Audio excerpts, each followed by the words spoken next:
FI sobre la frecuencia. Entonces, para esto utilizamos la tabla que anteriormente mi compañero explicó.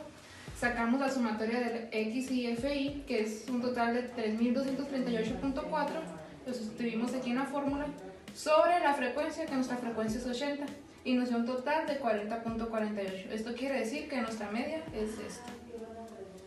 El siguiente tema es la mediana, y para esto utilizamos la siguiente fórmula: límite real inferior más el total de datos sobre 2 menos la frecuencia absoluta sobre la frecuencia por 0. Entonces, para poder sacar el límite real inferior que nosotros utilizaremos, vamos a dividir el total de datos, que son 80, entre 2, que nos va a dar 40. Buscamos en nuestra tabla en la frecuencia absoluta un dato igual o un poquito mayor a 40, que sería 46. Entonces nos regresamos hasta acá al ancho de clase, y ese sería nuestro límite real inferior que utilizaremos en la siguiente fórmula. Entonces lo sustituimos aquí, n sería igual a 80 sobre 2 menos la frecuencia absoluta. Utilizamos esta y siempre se utiliza la siguiente superior, que sería 34, sobre nuestra frecuencia, que sería 12, por el intervalo que hay entre el ancho de clase, que sería 11.38. Ya que sustituimos todo, nos da un valor de 40.48. Esta mediana es agrupada. Nuestro siguiente tema son los cuartiles, que estas son medidas de posición con respecto a 3 datos que dividen la muestra en 4 partes. Para esto nosotros utilizamos la tabla de frecuencias que mostramos anteriormente, y esos son los resultados. Para la frecuencia el cuartil número 1 utilizamos la fórmula n entre 4 y eso nos salió 20. Entonces nos tenemos que volver a la tabla de frecuencias y buscar el número 20 o uno semejante, y así conseguir el límite real inferior. Después vamos a sustituir los datos, que es el número del cuartil menos la frecuencia que está siguiente de arriba, y lo que es la frecuencia del cuartil por el intervalo. Y así le vamos a hacer, y nuestro resultado del cuartil 1 fue 20.30. Para nuestro cuartil 2 utilizamos la fórmula n por 2 sobre 4, que nos salió 40, y utilizamos el mismo procedimiento que acá. Este resultado nos salió igual que la media, que es 40.48, y para el cuartil 3 utilizamos la fórmula n por 3 entre 4, nos salió 60, y respectivamente hacemos el mismo procedimiento, que es ir a checar la tabla y sustituir datos, y nos dio un resultado de 60.65. Los siguientes son los deciles. Estas son medidas de posición que también dividen la muestra, pero solo que esta vez en 10 partes. Nosotros utilizamos el decil número 8, igual que los ejemplos que hicimos en clase. Y pues de igual forma utilizamos la fórmula 8 por n entre 10. Pues n son nuestros 80 datos y nos dio un resultado de 64. Para eso igual utilizamos la tabla de frecuencias para irnos a fijar ahí y ver el 64 y escoger el límite real inferior, y respectivamente sustituimos los datos como anteriormente lo hicimos, y nos dio que el decil 8 es 64.79. También sacamos el percentil, que estas son medidas de posición igual que las demás, pero solo divide la muestra en 100 partes iguales. Aquí utilizamos el percentil 60 y utilizamos la fórmula, que es 60 por n entre 100. N es nuestros números de datos totales. Hicimos la fórmula y nos dio un total de 48, y al igual que las demás operaciones, vamos a la tabla, ubicamos el 48 y seleccionamos el límite real inferior y sustituimos, y nos dio un percentil de 60 de 48.23. Para el siguiente tema, que es regresión lineal, ocupamos esta tabla, que x, y es los números de clase y y es la frecuencia.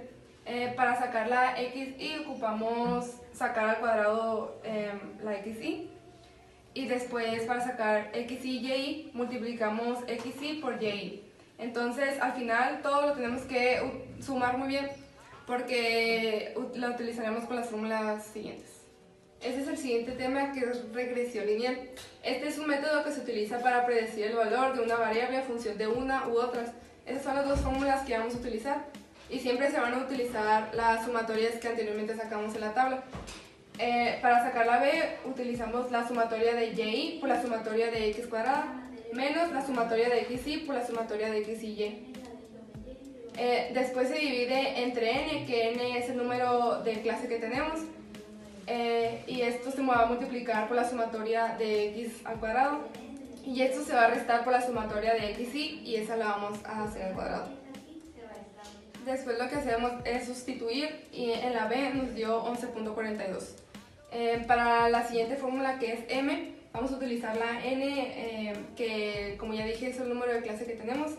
Eso se va a multiplicar por la sumatoria de xy y y. Eso se va a restar por la sumatoria de xy por la sumatoria de y. Y se va a dividir respectivamente igual que acá abajo, porque es lo mismo.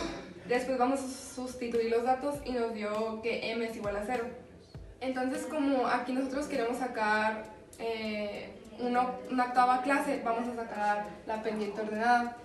Vamos a utilizar la fórmula y igual a m por x más b, y vamos a sustituir los valores que nos dieron aquí, y nos dio y igual a 11.42. El tema es medios de dispersión, en el cual entra el rango, que se saca con el valor máximo y el valor mínimo, que sería 80 menos 1 igual a 79.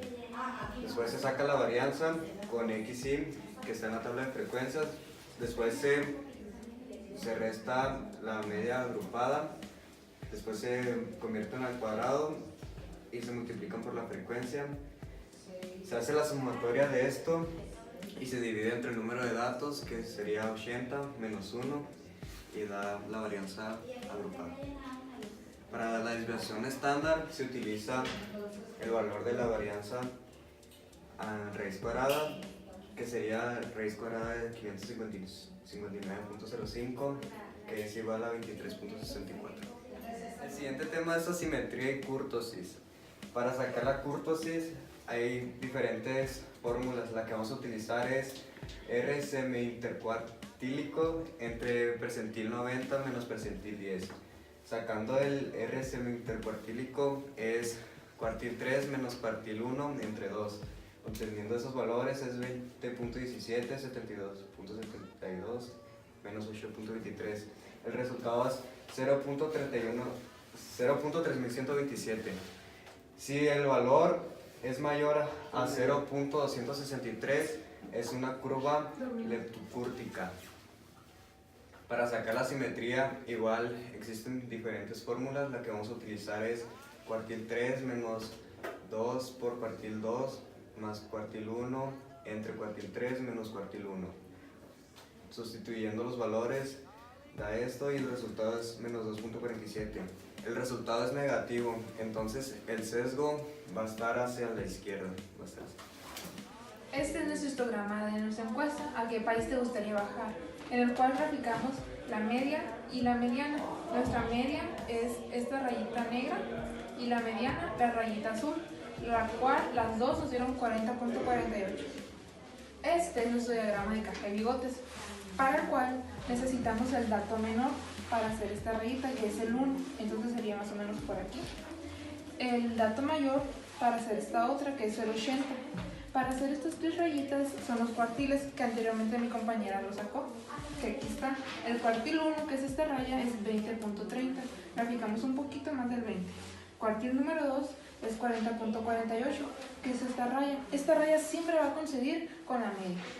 El cuartil número 3, que es 60.65, lo graficamos un poquito más en 60.65.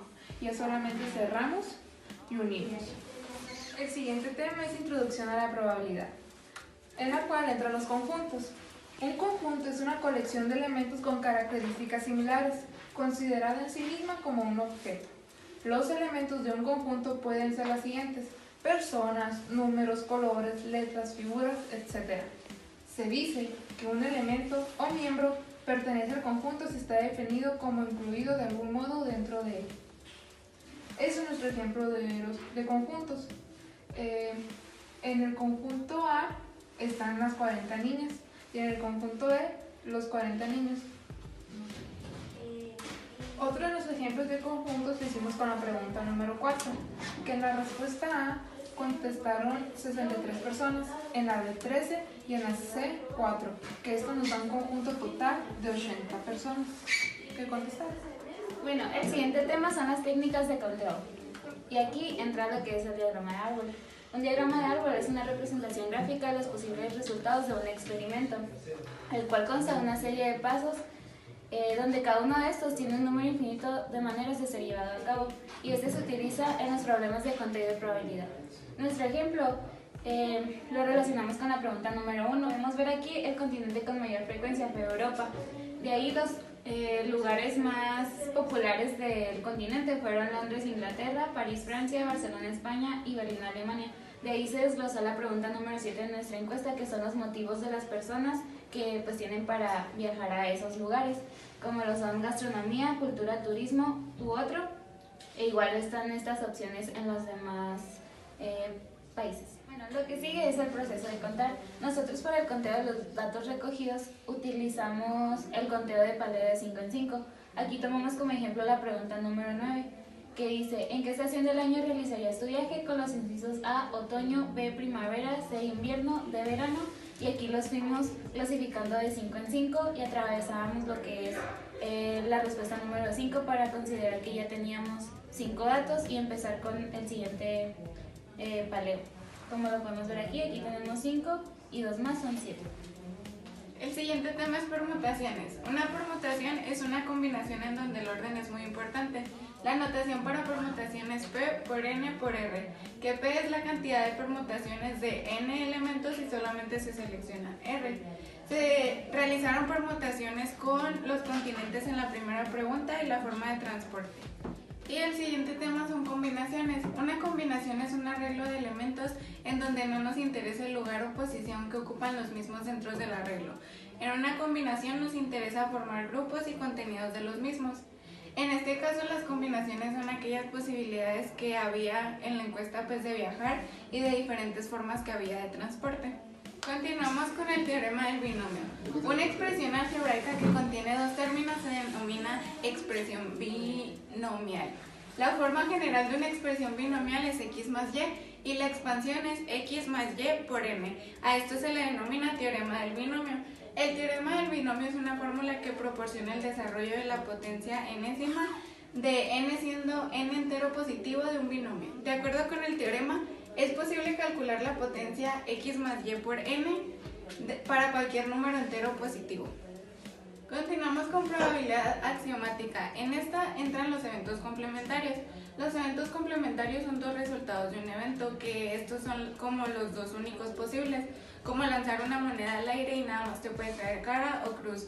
Y nosotros lo usamos como en la primera pregunta, que sería: a fuerzas tienes que viajar a un continente, o viajas o no viajas. Con todo lo aprendido podemos concluir que la estadística es una rama de la matemática que está presente en nuestra vida. Tal vez de manera no muy visible, pero sí la usamos pues para interpretar y ver desde un punto de vista muy general datos que se obtienen a través de gráficas, medidas de dispersión y ver más claro y concreto conjunto de datos que se nos hacen muy complicados a veces. Podemos ver que la probabilidad y estadística, aunque como ya lo mencioné, no está como aparente en la vida, sí lo usamos de vez en cuando. Es por eso que es de gran importancia comprenderla y pues llevarla a cabo.